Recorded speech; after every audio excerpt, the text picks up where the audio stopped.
Bueno, la primera pregunta es ¿qué ciudad existía en el momento en el que se inicia, se empieza a construir la ciudad universitaria? ¿Cómo era Bogotá? A ver, Bogotá era una ciudad recostada sobre los cerros, es decir, localizada en el oriente de la sabana y muy pegada al desarrollo de los cerros. Sobre todo porque hacia el occidente existían varios obstáculos para el crecimiento de la ciudad, ¿no? Por un lado, unas áreas inundables muy extensas. Todas las vegas del río Bogotá se inundaban de manera recurrente en las épocas de invierno. Entonces hacía bastante difícil el urbanizar hacia el occidente, por un lado. Por otro, había grandes propiedades prediales, grandes propiedades territoriales de terratenientes de muy vieja tradición en la sabana, que impedían también el que hubiera desarrollos hacia el occidente. Entonces la ciudad había ido creciendo a partir de su núcleo fundacional.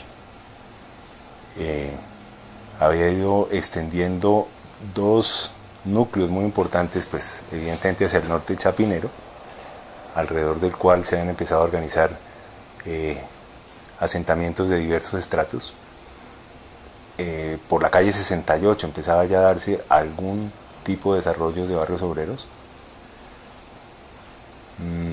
Y otra extensión hacia el sur, también para sectores, sobre todo obreros. ¿Y qué empieza a pasar? Es decir, hay un libro en que Marco Palacio comenta que la historia urbana de Bogotá tiene como un hilo conductor más o menos lógico desde la colonia hasta más o menos la década de los 30 y que ahí sucede algo traumático. Pues primero, si usted está de acuerdo con eso, y segundo, ¿qué significaría ese trauma que empieza a suceder urbanamente en Bogotá? A ver, es una buena adivinanza, no sé de qué me está hablando exactamente, entonces puede ser que no coincida con Palacios, y si coincido es por pura coincidencia. Yo sí creo que hay un cambio importante a partir de los años 30 en cómo se construye la ciudad. Y tal vez no diría 30, diría empieza un poco antes. Realmente la ciudad empieza a partir del año 10 más o menos a construirse con base en una nueva unidad que no tenía existencia previa, que es el barrio. El barrio o la urbanización, así se lo conoce durante esa época. Y eso quiere decir el que hay una ciudad que empieza a crecer con base en globos de terreno relativamente grandes. Estamos hablando de 20 hectáreas para arriba, 20 hectáreas, 30, 40, 50 hectáreas, que se incorporan al desarrollo urbano como unidades urbanizadas. Es decir, aparece la figura del urbanizador, un personaje que incorpora nuevo suelo urbano con base en construir una serie de infraestructuras, vías, acueducto, alcantarillado, empieza a haber ya un sistema organizado de acueducto y alcantarillado a escala de toda la ciudad, y en esa medida entonces el urbanizador conecta sus redes a unas redes matrices que empieza a tener la ciudad.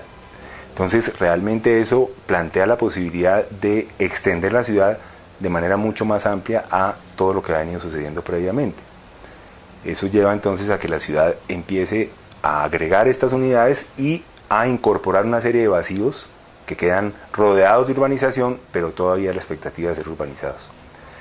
Es una ciudad hecha de retazos, si se puede llamar así, ¿no? Entonces realmente desde el punto de vista de la forma urbana, la ciudad va a cambiar mucho, en la medida en que aparece esa ciudad mucho más extensa y llena de intersticios que están por ser urbanizados.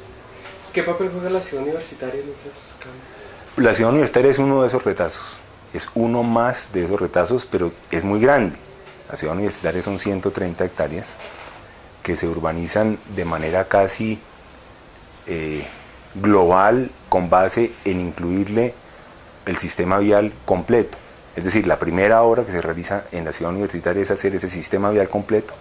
Después se va a agregar un plan de arborización que le da existencia, digamos, tridimensional, si se puede llamar así, a ese mismo sistema vial.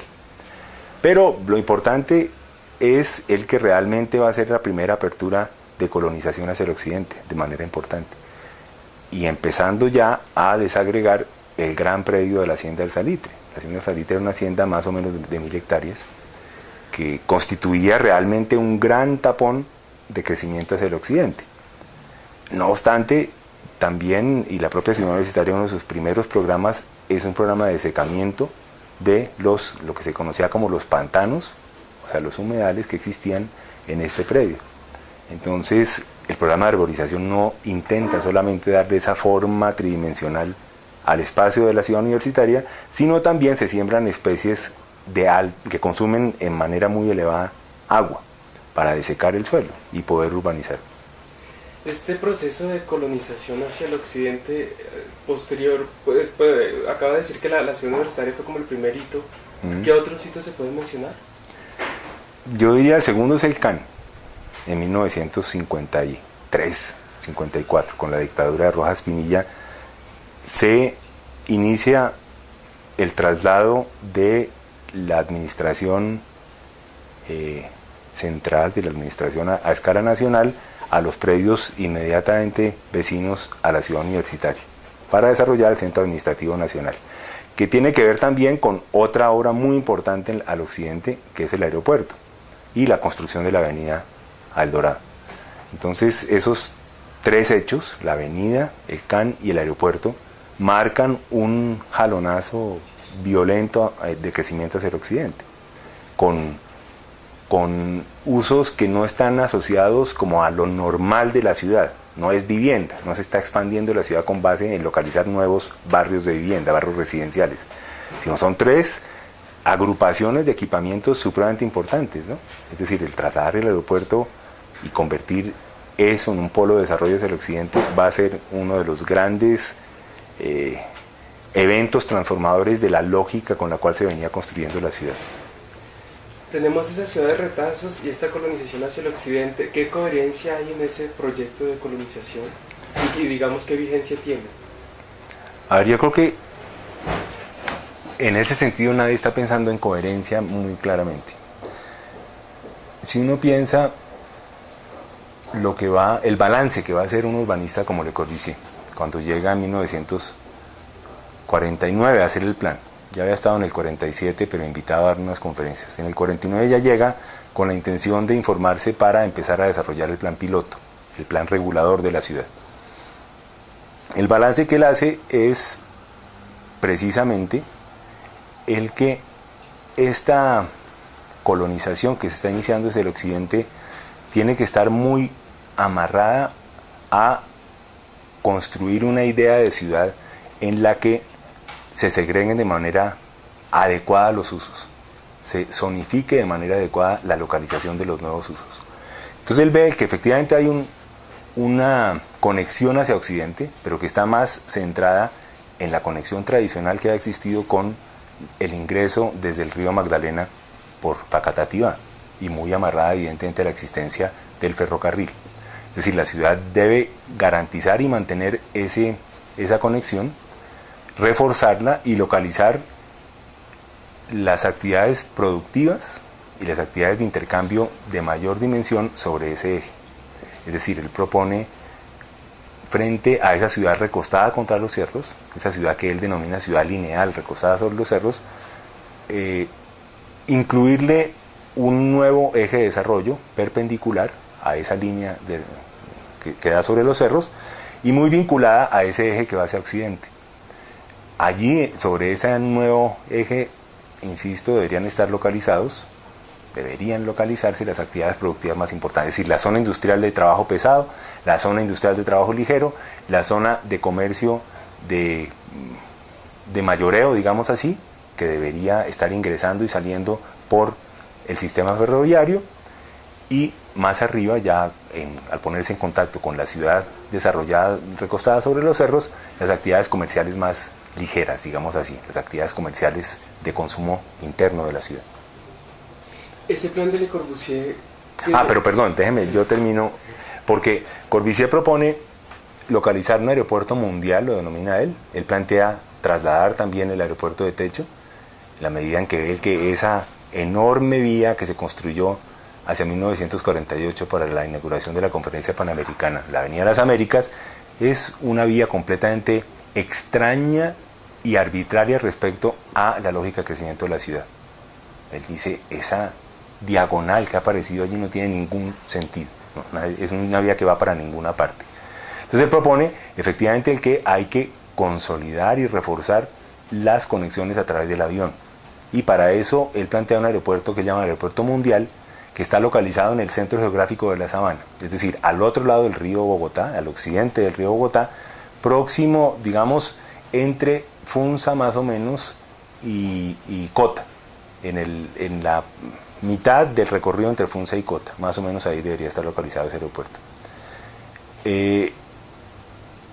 Además, propone el que esa ciudad debe contener su desarrollo hacia el occidente de manera muy clara y propone que haya un límite para el crecimiento de la ciudad en lo que hoy en día es la carrera 30 o el eje, ¿cómo se llama?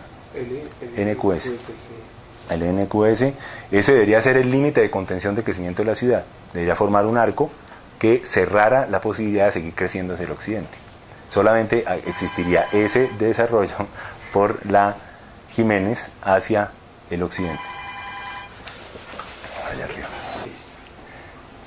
La 30 va a ser una vía muy importante, incluso desde antes de que venga Corbusier. Uno encuentra el trazado de la 30, la avenida Cundinamarca, se llama en esa época, está trazada por lo menos desde el 38. Y yo creo que antes, 34, 35 se debe estar... Yo no sé realmente quién la traza, pero en los planos del 38 ya aparece un punteado, una vía punteada que es la 30, incluso la carrera 50 también aparece. Pero la avenida Cundinamarca pues está amarrada al trazado del ferrocarril que sale hacia el norte, y la ciudad universitaria, el predio que se define para la ciudad universitaria, limita contra la avenida Cundinamarca. Supone estará en contacto con esa avenida en la medida en que la avenida se construya. Evidentemente en el 38 no está construida todavía, está apenas trazada en los planos. Incluso cuando viene Corbusier tampoco está construida en su totalidad, ya hay algunas fracciones.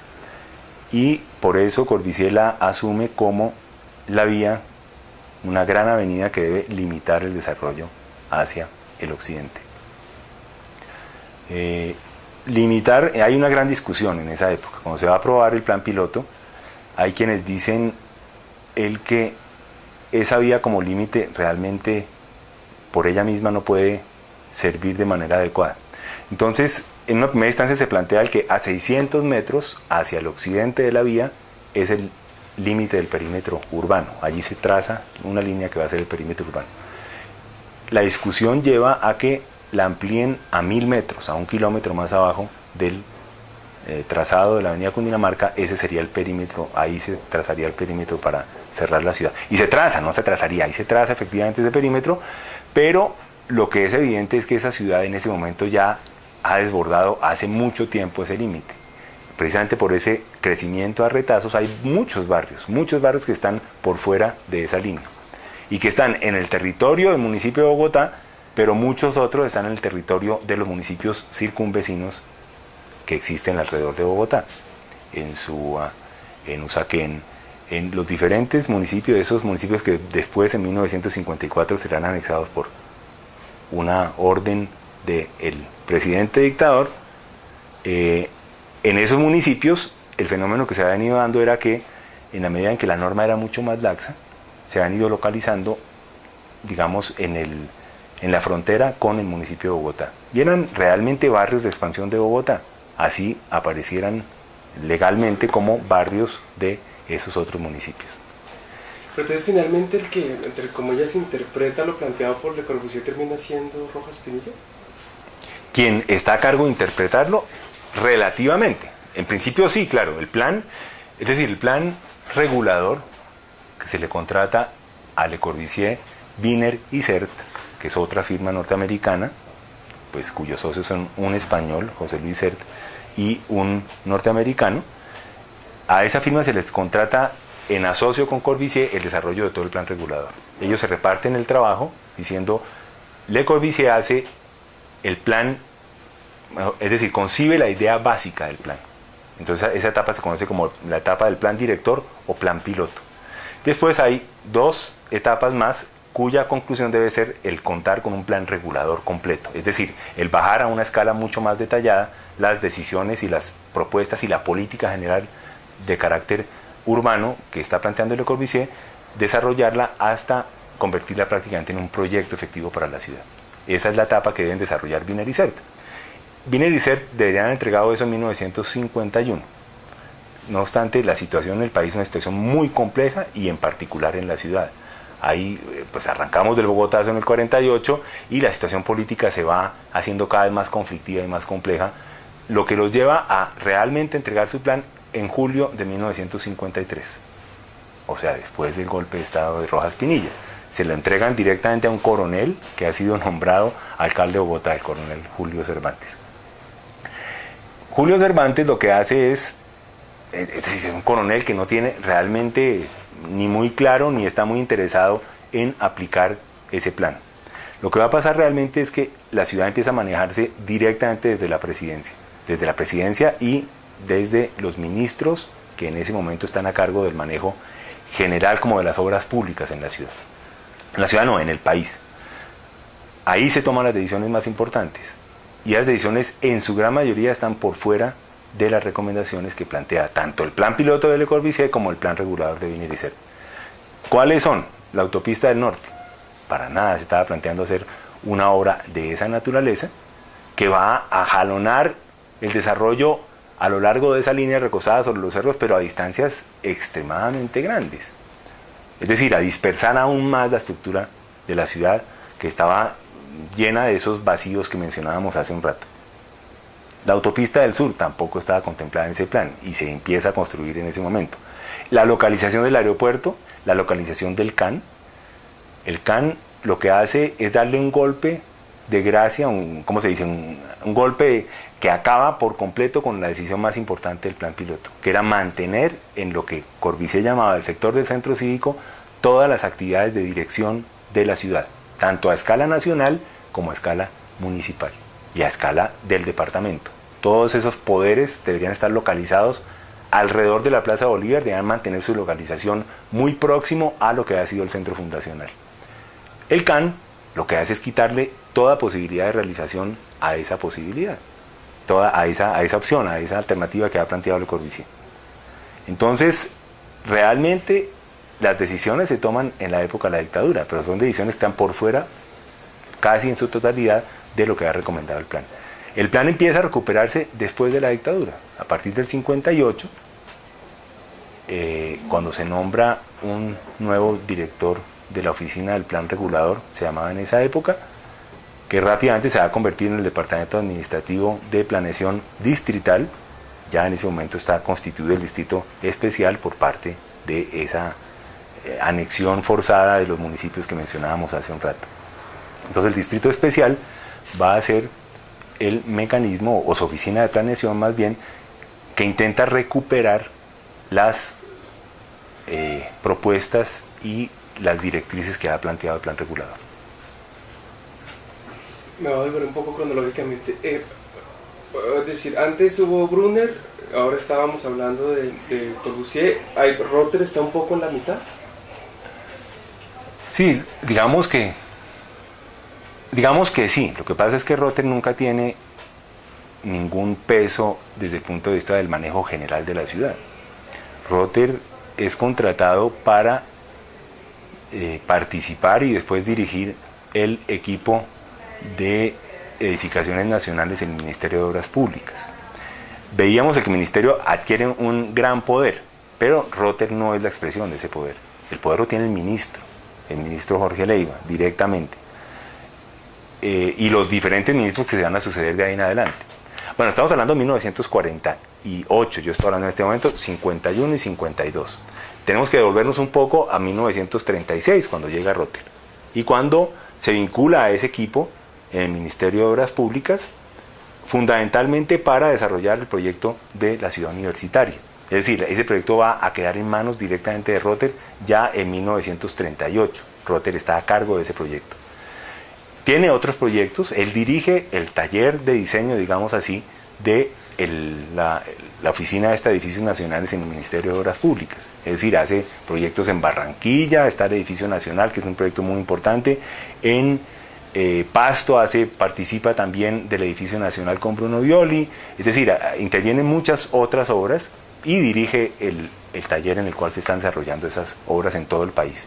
Pero está a cargo del proyecto de la ciudad universitaria. Entonces, la responsabilidad directa es desarrollar ese proyecto dentro de los límites del predio de la ciudad universitaria. Ya cómo se conecta a la ciudad, él hace algunas propuestas, pero eso se va a desarrollar ya como proyecto mucho más adelante, sin que él sea quien tiene la responsabilidad por hacerlo. Y él no propone un modelo de ciudad distinto a la ciudad universitaria como modelo urbano, que no puede uno desconocer el que efectivamente ahí aparece una nueva concepción de cómo hacer ciudad. Es decir, hacer ciudad significa hacer una serie de edificaciones, digamos así, montadas sobre un extensísimo parque. El modelo de ciudad entonces va a ser una ciudad parque, una ciudad en la cual las densidades edificadas en principio son relativamente bajas, hay una ocupación muy baja del suelo por parte de las edificaciones, y lo que hay entonces es la dotación de una enorme extensión verde que debería ser el soporte para las actividades colectivas y sobre todo para el contacto visual desde las propias edificaciones hacia ese extensísimo parque. Para concluir, ¿qué reflexión puede hacerse sobre estos proyectos que se suceden en esas 3 décadas, 30, 40, 50? Brunner en su lugar, Rother aislado planteando una ciudad desde la ciudad universitaria, Corbusier. ¿Qué queda de todo eso en la ciudad que vemos hoy? A ver, Brunner, lo que pasa es que de Brunner no hemos hablado casi nada. Simplemente para caracterizar en 3 palabras lo que Brunner hace. Brunner le da forma y le da, digamos así, aceptabilidad estética al barrio individual, a una determinada forma de barrio individual. El barrio caracterizado, el barrio con una forma distinguible y diversa respecto a los demás desarrollos que hay en la ciudad. Es decir, de cierta manera está legitimando la ciudad hecha de retazos y está proponiendo una estrategia para coser esos retazos, para encontrar una especie de trama continua que permita el vincular retazos de diversa naturaleza y con diverso carácter.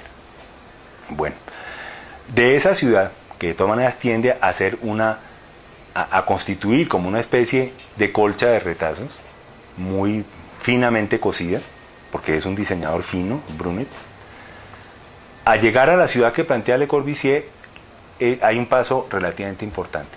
Porque para Corbusier, como buen participante de los congresos internacionales de arquitectura moderna de los CIAM, la ciudad funcional es el principio de base. El lograr el que la ciudad, más que otra cosa, más que cualquier otra cosa, sea una estructura que permite el que se desarrollen de manera adecuada las 4 funciones que se plantean como básicas para cualquier sociedad moderna, para cualquier sociedad en la era de la maquinización, como la llama él, de la civilización maquinista, la llama él. Funciones que evidentemente están ligadas a la habitación, al trabajo, a recrear el cuerpo y espíritu, lo llama él, y a circular, a poner en contacto esas otras 3 zonas de actividad repartidas de acuerdo a esas 3 actividades básicas. Entonces el plan de Corbusier es un plan que busca por encima de todo regular la localización de esas diferentes actividades. Su preocupación está en encontrar el medio que permita distribuir adecuadamente las diversas formas a través de las cuales se llevan a cabo esas 3 actividades y conectarla con un sistema vial jerarquizado, un sistema vial basado en la jerarquización del papel que juega cada una de esas vías en el sistema vial general, conectarla a través del sistema, conectar las otras 3 actividades que hemos dicho, las diversas localizaciones de las diversas formas a través de las cuales se realizan esas actividades. Brunner nunca hace nada parecido a eso, a pesar de que se lo había contratado y se lo había traído a dirigir el Departamento de Urbanismo con el fin de tener un plan regulador. No obstante, usted puede revisar detalladamente las propuestas de Brunner y nunca hay realmente la satisfacción a esa necesidad que estaba identificado por sectores de la intelectualidad bogotana desde hacía ya varios años. Eso lleva a que en 47, cuando traen a Corbusier, exista una enorme insatisfacción con el papel que ha jugado Brunner en la ciudad. Y por eso hay la intención de reemplazarlo por alguien que sí dé la talla, por decirlo así. De ahí sale la intención de traer a Corbusier. ¿Y en la ciudad de hoy qué queda? ¿Qué queda de esos proyectos? Bueno, de Brunner queda una ciudad muy continua en toda la expansión que se da por debajo de la Caracas y por encima de la NQS, de la carrera 30 o de la avenida Cundinamarca. Las expansiones que se hacen con el barrio Palermo, con el barrio El Campín, con el barrio Santa Fe, con el barrio Luna Park hacia el sur, toda esa expansión es una ciudad que tiene barrios con un carácter muy propio, efectivamente, que se consolida y se logra articular a una escala muy menuda, digamos así, a través del pequeño parque, de la dotación de vías con carácter muy particular, el Parkway, por ejemplo. Eso le da a la ciudad un carácter muy propio, este agregado de fracciones que tienen una especie de clima particular, hace de toda esa fracción de ciudad algo muy característico, muy propio de una determinada Bogotá, digamos así. Y de Corbusier queda sobre todo ese sistema vial jerarquizado, el sistema vial arterial, después es decir, que va bajando de unos grandes arterias que conectan las grandes distancias dentro de la ciudad y de la ciudad con el resto de la región y del país, se va pasando a través de un sistema de distintas jerarquías a llegar prácticamente a la vía peatonal. Es decir, eso como instrumento de planeación, instrumento de crecimiento de la ciudad, ha marcado por completo el desarrollo de la ciudad. Para bien y para mal. Uno no puede decir que haya sido el instrumento más adecuado, ni que haya sido el desastre y que haya impedido que la ciudad pueda seguirse desarrollando. En algunos casos ha tenido muy buenos efectos, en otros tenía muy malos efectos. En la mitad está esta ciudad universitaria, que arranca siendo una especie de ciudad satélite, muy alejada en la periferia o casi uno diría desconectada de la ciudad preexistente. Hoy en día prácticamente se ha convertido en un parque más de los grandes parques que constituyen esta área. Es decir, uno diría que la ciudad universitaria es, su percepción sigue siendo la de un gran parque, a pesar de que se ha ido densificando con construcciones de muy diversa índole y que le han hecho perder en algunas de sus fracciones ese carácter. No obstante, pienso yo, para el común del ciudadano bogotano sigue siendo otro más de esos parques que existen hacia el occidente, como el Parque Simón Bolívar o cualquiera de estos otros parques que existen hacia esta zona de la ciudad. Muchas gracias. Bueno.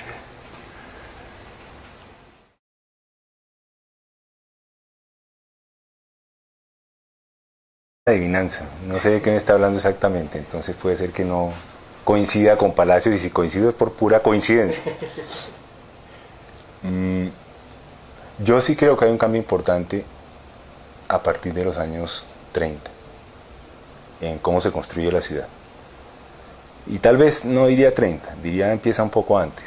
Realmente la ciudad empieza a partir del año 10 más o menos a construirse con base en una nueva unidad que no tenía existencia previa, que es el barrio. El barrio o la urbanización, así se lo conoce durante esa época.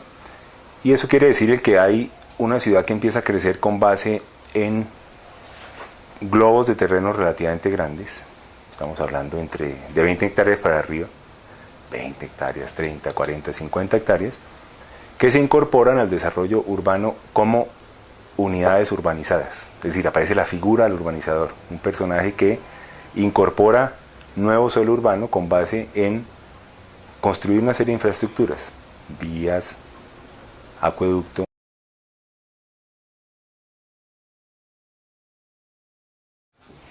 Bueno, la primera pregunta es ¿qué ciudad existía en el momento en el que se empieza a construir la ciudad universitaria? ¿Cómo era Bogotá?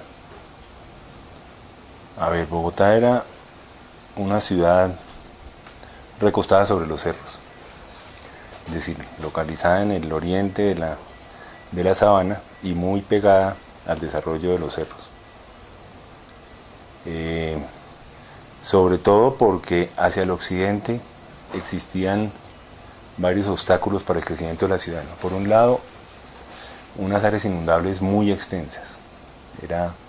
Todas las vegas del río Bogotá se inundaban de manera recurrente en las épocas de invierno. Entonces hacía bastante difícil el urbanizar hacia el occidente, por un lado.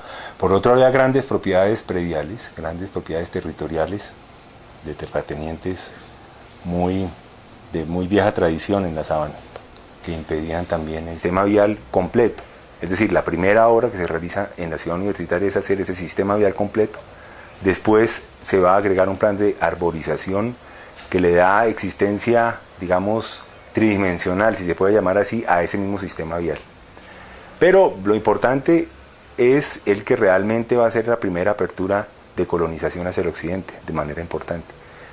Y empezando ya a desagregar el gran predio de la Hacienda del Salitre. La Hacienda del Salitre era una hacienda más o menos de 1000 hectáreas, que constituía realmente un gran tapón de crecimiento hacia el occidente. No obstante, también, y la propia ciudad universitaria, uno de sus primeros programas es un programa de desecamiento de lo que se conocía como los pantanos, o sea, los humedales que existían en este predio. Entonces, el programa de arborización no intenta solamente darle esa forma tridimensional al espacio de la ciudad universitaria, sino también se siembran especies que consumen en manera muy elevada agua para desecar el suelo y poder urbanizar, que hubiera desarrollos hacia el occidente. Entonces la ciudad había ido creciendo a partir de su núcleo fundacional. Había ido extendiendo dos núcleos muy importantes, pues evidentemente hacia el norte Chapinero, alrededor del cual se han empezado a organizar asentamientos de diversos estratos. Por la calle 68 empezaba ya a darse algún tipo de desarrollos de barrios obreros. Y otra extensión hacia el sur, también para sectores, sobre todo obreros. ¿Y qué empieza a pasar? Es decir, hay un libro en que Marco Palacio comenta que la historia urbana de Bogotá tiene como un hilo conductor más o menos lógico desde la colonia hasta más o menos la década de los 30 y que ahí sucede algo traumático. Pues primero, si usted está de acuerdo con eso, y segundo, ¿qué significaría ese trauma que empieza a suceder urbanamente en Bogotá? A ver, es una buena alcantarillado, empieza a haber ya un sistema organizado de acueducto de alcantarillado a escala de toda la ciudad, y en esa medida entonces el urbanizador conecta sus redes a unas redes matrices que empieza a tener la ciudad. Entonces realmente eso plantea la posibilidad de extender la ciudad de manera mucho más amplia a todo lo que ha venido sucediendo previamente. Eso lleva entonces a que la ciudad empiece a agregar estas unidades y a incorporar una serie de vacíos que quedan rodeados de urbanización, pero todavía la expectativa de ser urbanizados. Es una ciudad hecha de retazos, si se puede llamar así, ¿no? Entonces realmente desde el punto de vista de la forma urbana, la ciudad va a cambiar mucho, en la medida en que aparece esa ciudad mucho más extensa y llena de intersticios que están por ser urbanizados. ¿Qué papel juega la ciudad universitaria en esos cambios? La ciudad universitaria es uno de esos retazos, es uno más de esos retazos, pero es muy grande. La ciudad universitaria son 130 hectáreas que se urbanizan de manera casi global, con base en incluirle el sistema